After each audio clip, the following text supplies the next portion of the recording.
नमस्कार मंडळी, आज नवीन व्हिडिओ तुमचं स्वागत आहे। आज आपण बघणार आहोत वरणसाठी मी इथे तूर डाळ आणि मूग डाळ शिजवून घेतलं आहे। थोडंसं हळद आणि चवीनुसार मीठ टाकून त्याच्यासाठी लागणारी फोडणी बघूया आपण। इथे मी लसूण ठेचून घेतलेला आहे, थोडंसं आलं आहे, मिरची अशी उभी लांबट चिरून घेतलेली आहे, त्यासोबत कढीपत्ता आहे आणि मी इथे गॅसवर एक भांडं ठेवलेलं आहे। आता ह्याला तुपाची फोडणी देऊया, मी दाखवते तुम्हाला।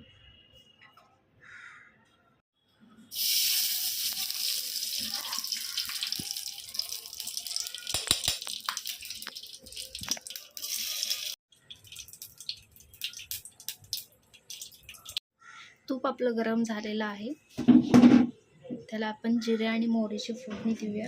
थोडीशी चमचावर मोहरी टाकते मी, थोडंसं जिरं, त्यानंतर कढीपत्ता,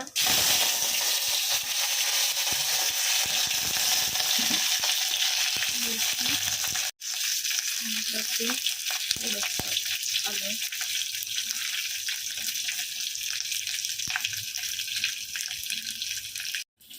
थोडंसं हलवून घेऊया हाय फ्लेमवर। थोडंसं हाय फ्लेमवर हलवून घेतल्यानंतर वरण टाकून द्यायचं।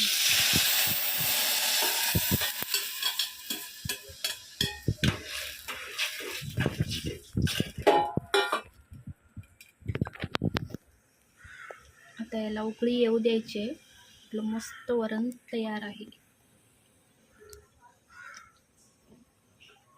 बघा, वरण आपलं शिजलेलं आहे, बघू शकता तुम्ही, छान आहे। आता वरण थोडीशी कोथिंबीर,